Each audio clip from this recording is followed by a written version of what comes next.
পারলাম না মা, এখান থেকে বের করতে পারলাম না তোকে। মা সন্তানকে বাঁচাতে পারলো না। গৌরী, গৌরী, গৌরী, তারা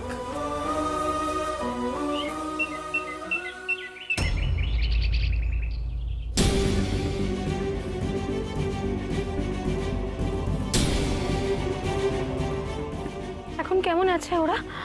এতক্ষণ বন্দি অবস্থায় ছিল, তারপরে এতক্ষণে স্ট্রেস, সাফোকেশন, একটা এফেক্ট তো পড়েইছে। হ্যাঁ রে ঈশান, কোথাও লাগেনি তো গৌরীর মতন? না, ইনিশিয়ালি দেখে তো কিছু মনে হচ্ছে না, তবে আমার ধারণা ও ঘুম থেকে উঠলে তাহলে ভালো করে বোঝা যাবে। আপাতত একটু ঘুমো, করে একটু রেস্ট প্রয়োজন। এনার কিন্তু প্রচুর ব্লাড লস হয়েছে, খুব দুর্বল হয়ে থাকবেন। ওদের দুজনকেই এখন অবজারভেশনে রাখবেন ডক্টর ঘোষাল। আচ্ছা, আমি এখন আসি, প্রয়োজন হলে আর একটা কল দেবেন। Thank you doctor. ওকে।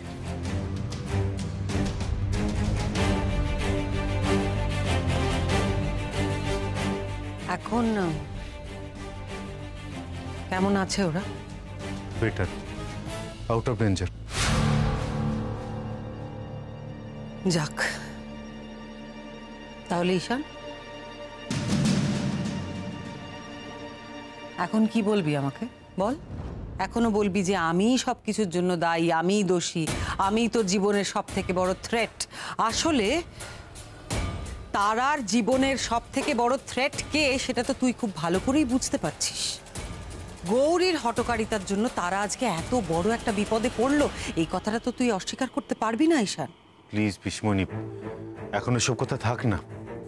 হ্যাঁ, আমি মানছি যে এবারের ইনসিডেন্টে তুমি যুক্ত ছিলে না, তোমার এখানে কোনো দোষ ছিল না। আমি ভুল করেছি তোমাকে দোষারোপ করে। দিদি, দেখতেই তো পাচ্ছিস যে গৌরী আর তারা দুজনে কতটা অসুস্থ। ঈশানকে এই অবস্থায় কেন বিরক্ত করছিস বলতো? পরে বলিস এসব কথা প্লিজ। কেন করব না দেবু? এই বাড়িতে যখনই কোনো অঘটন ঘটে, যখনই কোনো গন্ডগোল হয়, সমস্ত আঙুল আমার দিকেই তোলা হয়। না না, চুপ করে থাকলে হবে না ঈশান। তুই বল যে তাহলে তুই স্বীকার করলি তো তোর জীবনের, তোর মেয়ের জীবনের সব থেকে বড় শত্রু হচ্ছে গৌরী? শৈলমা, আপনি তো তখন থেকে কারো কথাই শুনছেন না। শৈলমা, ভদ্রতা সৌজন্য বলে একটা ব্যাপার আছে, সেটা বুঝুন। নিশ্চয়ই আছে, শুধুমাত্র আমার ক্ষেত্রে সেটা প্রযোজ্য নয়। আমার সঙ্গে কথা বলার সময়, আমাকে দোষারোপ করার সময় এই কথাগুলো কেউ মনে রাখে না। আচ্ছা পিসিমণি, এখন এসব কথা থাক না। আমার না এখন এগুলো শুনতে ভালো লাগছে না। না ভালো লাগলেও শুনতে হবে দাদা ভাই। মুক্তা, কি বলছিস তুই? আমি তো ঠিকই বলছি পলা, তুই আমাকে কি বোঝাতে চাইছিস বল? আর দাদা ভাই, শৈলমা তো ঠিক কথাই বলেছে, তাই না? তুই একটা জিনিস ভেবে দেখ যে গৌরী এমন কিছু করেছে যার জন্য গুন্ডারা বাড়ি এসে ওদেরকে তুলে নিয়ে গেছে। গৌরী তো নিজের কথা ভাবছেই না, ওর কথা তো বাদই দে, ও তারার সেফটির কথাও ভাবছে না।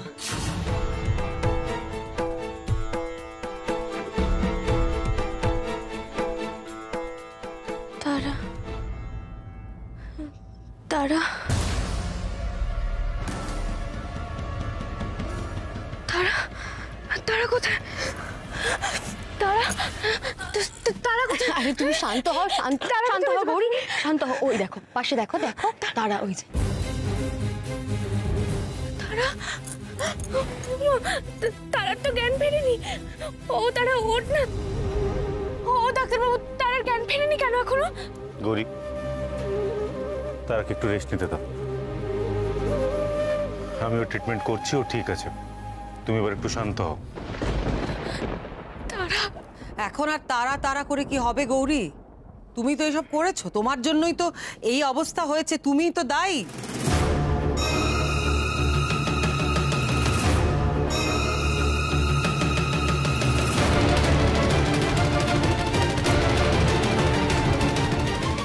এতদিনে আমি সুযোগ পেয়েছি। হ্যাঁ, আমার উপর যত দোষারোপ করা হয়েছে, কড়ায় গন্ডায় সব উসুল করে নেব আমি। প্রতিটা অপমানের বদলা নেব আমি। দিদি, কি হচ্ছেটা কি? এবার তুই থামবি? সিচুয়েশনটা একটু বোঝ না। শৈলমা, অনেকক্ষণ ধরে অনেক কথা বলে চলেছেন আপনি, এবার দয়া করে একটু চুপ করুন। বাধা দিও না পলা দিদি। শৈলমাকে বলতে দাও।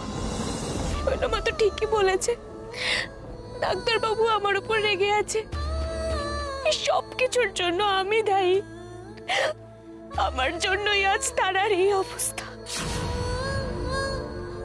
তারা, তুই আমাকে ক্ষমা করে দে। আমি মা হয়ে তোকে রক্ষা করতে পারলাম না। কি রে, তোর লজ্জা করছে না? দেখতেই তো পাচ্ছিস ওরা কতটা অসুস্থ, তারপরে এই ধরনের কথা বলে যাচ্ছিস।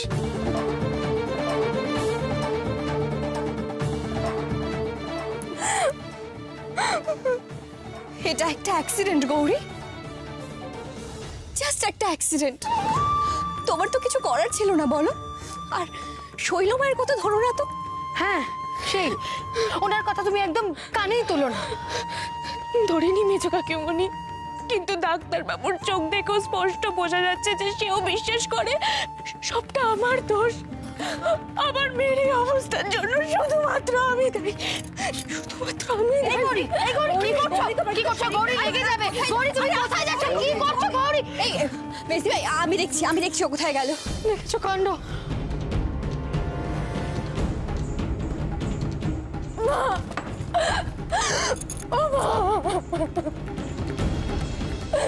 সত্যি তো মা, আর শুধুমাত্র আমার জন্য আমার মেয়ের এত বড় ক্ষতি হতে যাচ্ছিল, অথচ আমি ওকে সারা পৃথিবীর বিপদ থেকে আগলে রাখার চেষ্টা করি, কিন্তু আমি শেষে দায়ী হয়ে গেলাম ওর এত বড় বিপদের জন্য।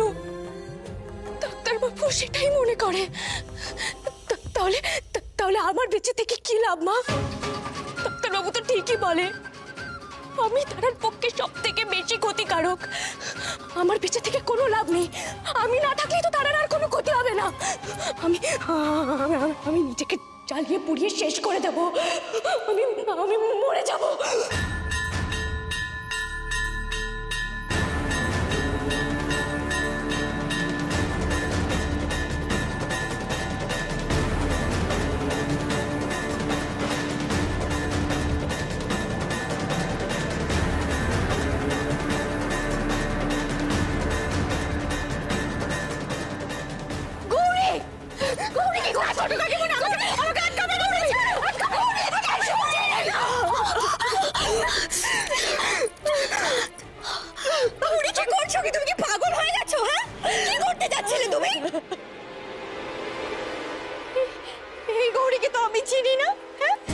যে এত সহজে ভেঙে পড়ে, আমি যেই গৌরীকে চিনি সে তো একজন ফাইটার। তুমি তো কোনো অন্যায় করোনি গৌরী, তাহলে কি সেটা তো অনুতাপ? আজকে শৈলমা কটা খারাপ কথা বলে সবার সামনে তোমাকে দোষী বলে প্রমাণ করছে। আমরা তো তোমাকে কোনো দোষ দিইনি গৌরী, অন্যায় তো তোমার নয়, তুমি বরং প্রতিবাদ করেছো। হ্যাঁ, তার জন্য পরিস্থিতি হয়তো কিছুটা খারাপ হয়েছে। বিশ্বাস করো গৌরী, তারা যদি তোমার সঙ্গে থেকে তোমার মতো তৈরি হয়, তাহলে এর থেকে ভালো কিছু তারার জন্য হতে পারে না। অন্যায়ের সঙ্গে তুমি কোনোদিনও আপোষ করনি, কোনোদিনও অন্যায়ের কাছে তুমি ছোট হওনি। তুমি সব সময় সবার বিপদে তাদের পাশে থেকেছো। সেটাই তো আমাদের আসল গৌরী। ঠিক, তুমি ঠিক বলেছো ছোট কাকিমণি। ওরা আমার সঙ্গে যেটা করেছে তার থেকেও বেশি অন্যায় করেছে তারার সঙ্গে। আমি ওই লোকটাকে ঠিক খুঁজে বের করব। আমি ওকে চরম শাস্তি দেব। ও যা করেছে তার ফল ওকে পেতেই হবে। এসব তুমি কি বলছো গৌরী? কি বলছো তুমি এসব? তুমি পরিস্থিতি ঠান্ডা হতে দাও। আর আমি তো তোমাকে এরকম কিছু করতে বলিনি। তোমরা মা মেয়ে এখন অসুস্থ, দুর্বল, এসব চিন্তা মাথা থেকে সরাও আগে। না ছোট কাকিমণি, আমার মেয়ের যে এই অবস্থা করেছে তাকে শাস্তি না দিয়ে আমি শান্তিতে শ্বাসটুকু নিতে পারবো না। তাকে শাস্তি পেতেই হবে।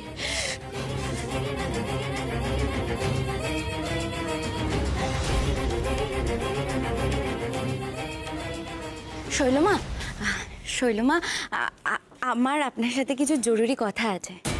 বলো কি কথা? শৈলমা, বলছিলাম কি সূর্য ফিরে আসছে। আর আপনি তো বলেছিলেন যে 7 দিনের মধ্যে সূর্য আমার হবে। 7 দিন তো হয়ে যাচ্ছে, তাহলে সূর্য আমার হয়ে যাবে তো, পুরোপুরি নিজের হয়ে যাবে তো, তাহলে আর কোনো বাধা থাকবে না তো? না মুক্তা, সূর্য তোমার পুরোপুরি কি করে হবে বলো তো? গৌরী কি করলো সেটা তুমি দেখলে না? আরে বাবা, গৌরী এসে তোমার তপস্যা ভঙ্গ করেছে মুক্তা। মুক্তা দিদি, শুনতে পাচ্ছ না আমার কথা? কি করছো তুমি? গৌরী, তুমি সবসময় আমার ব্যাপারে কেন ইন্টারফেয়ার করো বলো তো?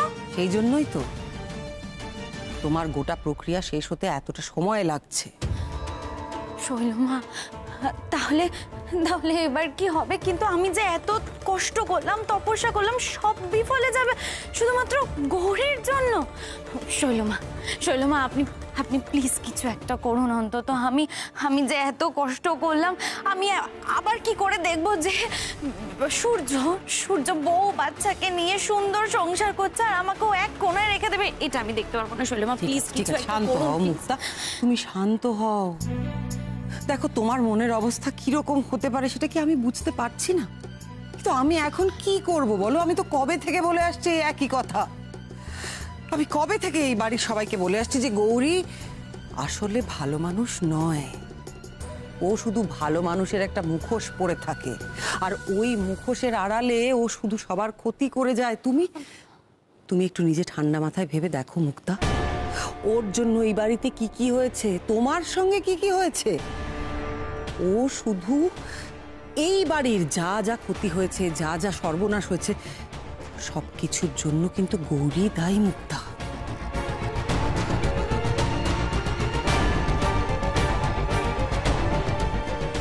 তোমরা দুজন যেটা করছো সেটা তোমাদের কাছ থেকে আশা করা যায় না। বোন হয়ে আরেকটা বোনের সংসার ভাঙছো। ও মুক্তা দিদি, তুমি কথা বলছো না কেন? তুমি কি তপস্যা করছো বলো তো?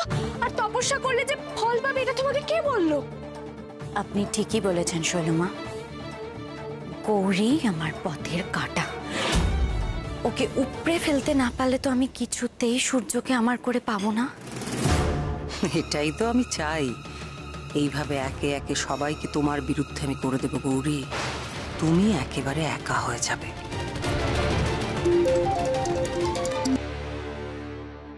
হ্যাঁ হ্যালো, রত্নমা ফিরেছেন।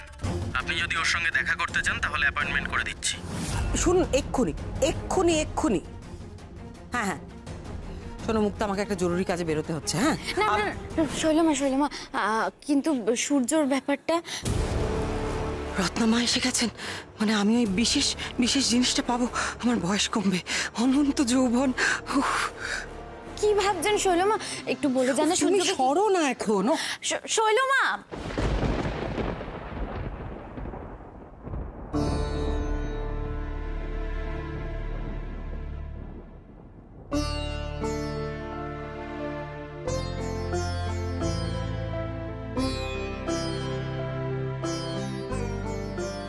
গৌরী, এবার তুমি একটু রেস্ট নাও। তারা ঠিক আছে, আমি ওর ট্রিটমেন্ট করছি। আর তাছাড়া ওর মেডিসিন, ইঞ্জেকশন সব দেওয়া হয়ে গেছে। এবার তুমি একটু রেস্ট নাও, নাহলে এবার তোমার পেছনে পড়তে হবে আমার। না ডাক্তারবাবু, তারা যতক্ষণ না জ্ঞান ফিরছে আমি ওর কাছেই বসে থাকবো, এক চুলো আমি নড়বো না। বেশ, তোমার যা ইচ্ছে সেটাই করো, শুধু এই ওষুধটা খেয়ে নাও। খেয়ে নাও।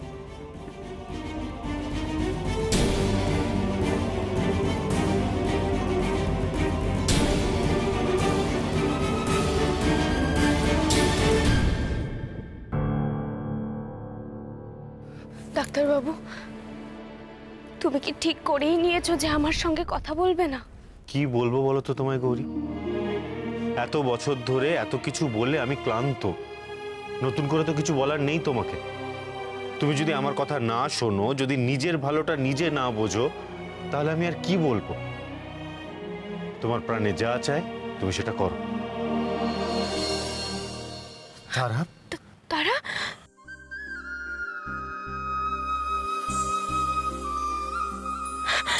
মা, ও তারা, শুনতে পাচ্ছিস মা? ঠিক আছিস তুই? হ্যাঁ, তোর আর কোথাও কষ্ট হচ্ছে না তো মা? বল। না মা, আমার আর শরীর খারাপ নেই, কিন্তু কিন্তু আমার খুব ঘুম পাচ্ছে। ঘুমো মা, এখন একটু ভালো করে ঘুমো, তাহলে দেখবি সব ঠিক হয়ে গেছে। মা, আমরা কখন বাড়িতে এলাম? বাবাই, তুমি নিশ্চয় আমাদেরকে বাড়িতে নিয়ে এসেছো। আমি জানতাম তুমি ঠিক আসবে। জানো বাবাই, কাল আমি খুব ভয় পেয়ে গেছিলাম। মায়ের খুব ব্যথা লেগেছিল।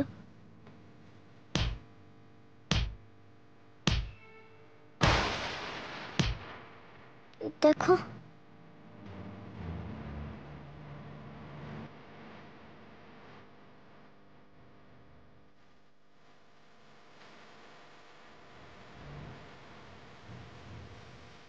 আচ্ছা ঠিক আছে, এবার তুই একটু রেস্ট নে। আর গৌরী, আমি বারবার বলছি তোমাদের দুজনেরই রেস্টের প্রয়োজন। আমি একটু বেরোচ্ছি, আমি একটু থানায় যাব, এই কিডন্যাপিং এর ব্যাপারে কথা বলতে হবে। আমি আসছি।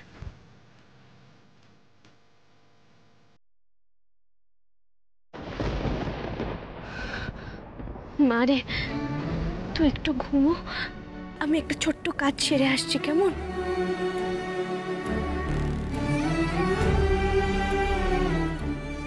আমার তারার যে ক্ষতি করেছে তাকে আমি ছাড়বো না, শাস্তি দেবই।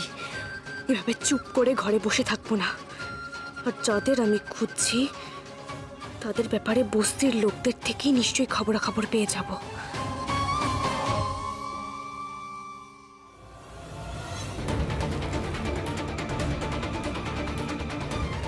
হ্যালো, হ্যাঁ আমি গৌরী বলছি।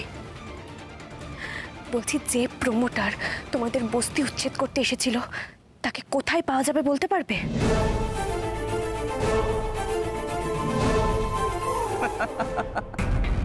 মেয়েরা খুব বড় বড় কথা বলছিল, তাই না? বস্তি উচ্ছেদ করতে দেবে না, অন্যায় করতে দেবে না, হ্যান করতে দেবে না, ত্যান করতে দেবে না, আর এখন নিজেরাই এতক্ষণে মনে হয় গোডাউনে নিজেরাই মরে লাশ হয়ে পড়ে যাচ্ছে। না, সে মরেনি।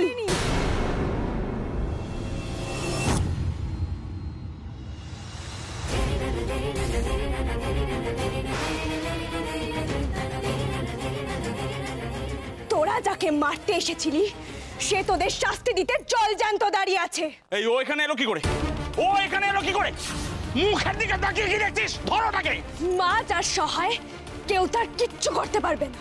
ওকে এখানেই মেরে ফেলতে হবে, না হলে ওই বস্তি আমরা কোনোদিন উচ্ছেদ করতে পারবো না। তোদের খুব সাহস না? আজ দেখবো তোদের কত সাহস। আমার মেয়েকে টেনে নিয়ে গেছিলি, কষ্ট দিয়েছিস ওকে, এক ফোঁটা জল পর্যন্ত দিসনি।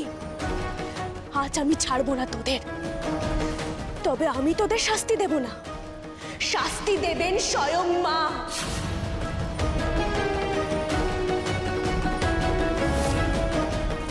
মায়ের হয়ে আজ আমি তোদের শাস্তি দেবার জন্য লড়ে যাব। এই মা, মারোকে, মারোকে।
দেখ, একটা বাচ্চাকে দম বন্ধ করা অন্ধকার ঘরে আটকে রাখলে কেমন লাগে দেখ।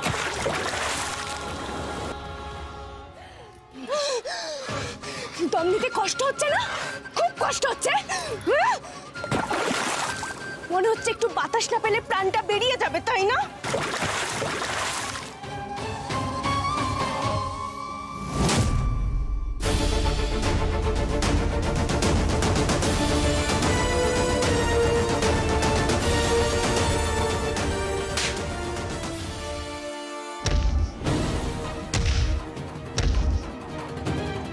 সব থেকে বড় পাপী, তাই সব থেকে বড় শাস্তিটা তুই পাবি। যার জন্য বস্তির এতগুলো মানুষ আশ্রয় হারাতে চলেছিল, যার জন্য আমার মেয়ে বিছানায় অসুস্থ হয়ে পড়ে আছে, তাকে আমি সব থেকে বড় শাস্তিটা নিজের হাতে দেব। চল। গৌরী, একদম না। গৌরী,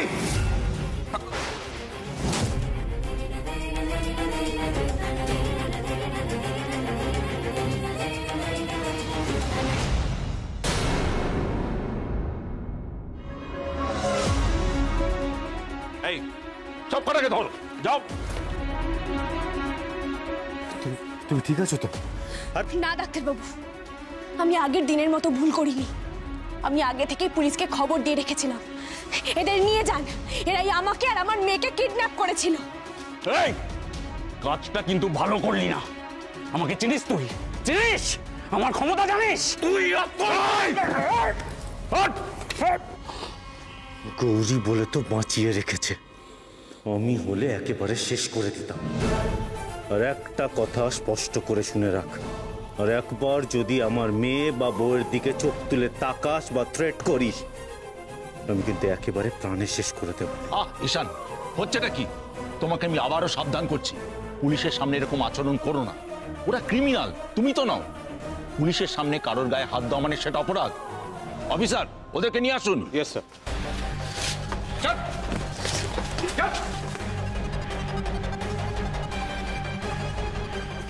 গৌরী, তোমার আর একটু তর্স হইল না? আমি তো বেরিয়েছিলাম এদেরকে ধরবার জন্য, তার মধ্যেই তোমাকে এখানে এসে নাটকটা করতে হলো। আশ্চর্য ডাক্তারবাবু, তুমি এখনো আমাকে দোষ দেবে? তুমি জানো না ওরা আমার মেয়েকে কত কষ্ট দিয়েছে? আজকে যা কিছু ঘটেছে সব ঘটেছে শুধুমাত্র তোমার হুইমজিক্যাল আচরণের জন্য। কি?